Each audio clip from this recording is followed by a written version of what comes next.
Iconoclasts and rebels come in all shapes and sizes.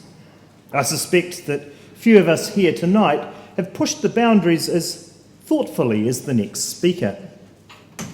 With modest understatement, she describes herself as a mum. This humble description hardly does justice to one who is mater familias to a menagerie of 5 offspring, 2 canines, as many cats, and 13 proudly free-range chooks. A counterpoint and compliment to earlier presenters and their internet enthusiasms, Meg Wilshier's topic reads like something from a bygone age. A heedless new generation might look scornfully upon the physical post, labelling it snail mail. But for Meg, it offered a chance at artistic expression and experiment. Exactly what does or does not constitute a mailable package? What an idea of genius. Meg Wilshier.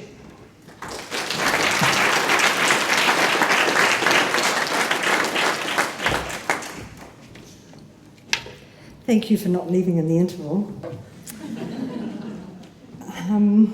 My name's Meg Wilshier, and I'm going to talk about my family and our game. This is my family. My son, in the middle with the glasses, came to visit one day, and he needed a potato peeler, and I brought him one.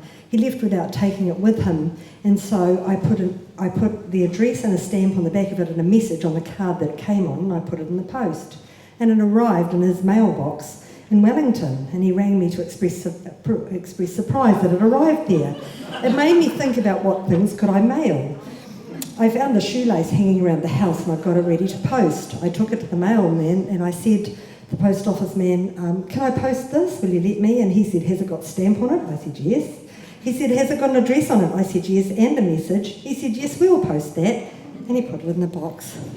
Not long afterwards, I received that American $1 bill and the jandal in the mail from Tyler.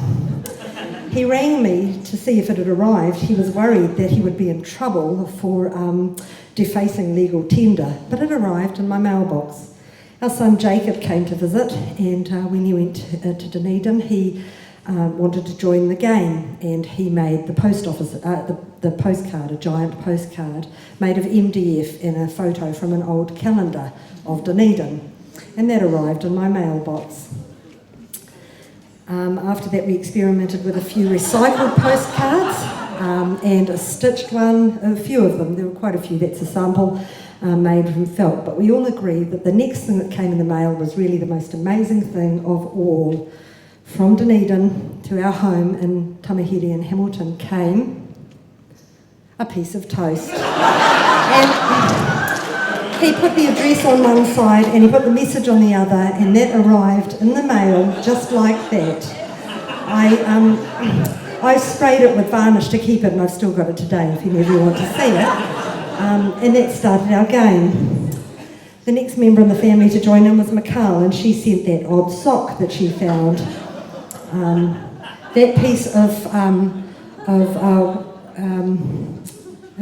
material came from Jacob. It was part of a conversation that we were having about polar fleece sheets. And that there's some other things we posted. There's various bits of foliage went, that leaf, the domino, and that old pair of tongs. And that wooden spoon came with a message that says on the other side, "Dear Mum, this is not a spoon for smacking botties. It is a spoon for love instead." So then our cousin Zara liked the game, and Mikal found those bloomers and she wrote a very big message on the back and sent them to Zara. Zara responded with an empty Chinese food container, and Mikal sent back a tea bag. And that is the only thing, that stamped and addressed tea bag, that didn't get there. Jacob went to his letterbox in Dunedin one day and he found what he thought was a billiard ball, but it was a wet day, and when he pulled it out his hands were sticky, and he found that Mikal had sent him a gobstopper. The message is on the other side. So these things went backwards and forward for quite a time. Tyler sent us a tape measure, and it had an address and stamp on it, and I was a bit ripped off because I couldn't find the message until about 3 or 4 days later when I found it was all the way along the back. It's like an 8-metre message.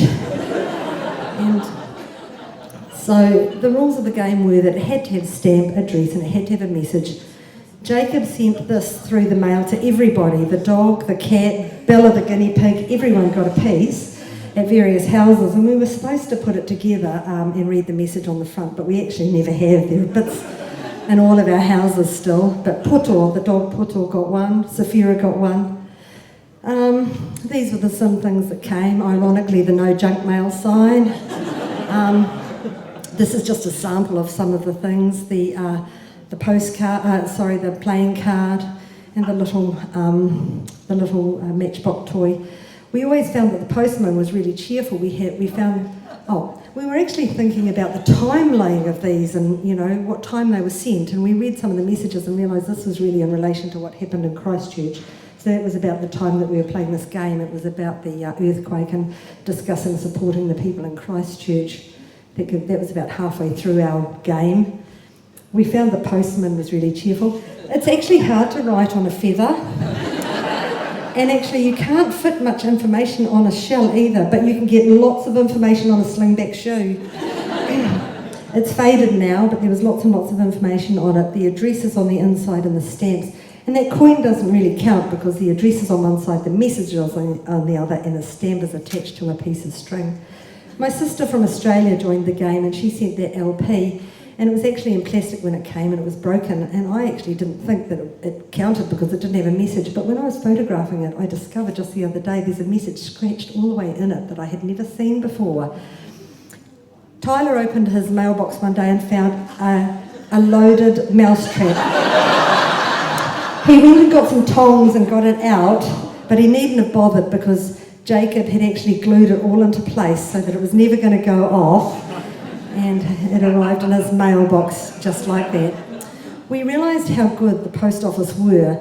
This is a porcelain pottery postcard I'd made, and the back's raised, and we realised that when it went through a franking machine it was obviously going to get damaged. The post office had put cardboard on the back and they've wrapped it up, and it went through the machine, it got broken, but it was really a testament to their care. At that time, Jacob and Mikhail decided they were going to really test the bounds and send the most vulnerable thing they possibly could, and they found in the $2 shop this little old sailing ship, which they called Diversity, and sent down, it had like toothpick kind of masts, and it had cotton rigging, and it got through down to Dunedin, and Jacob got a phone call from the post office to say, "We've got something for you." And when he went to pick it up, the postman said he'd stayed after his shift to meet Jacob and to say, "We've really been enjoying your game." We found the people. I actually found this blurry image just the other day on my mobile phone. It's of the ladies at the Frankton post office trying to work out what to charge me for the bra that I was sending. I had stitched on plenty of money and stamps, so they didn't need to worry. Our family are really sad that the post office are in difficulty. Snail mail, unusual or ordinary is really special and important, and it doesn't disappear like digital things. So we encourage you to use the post office a bit more often.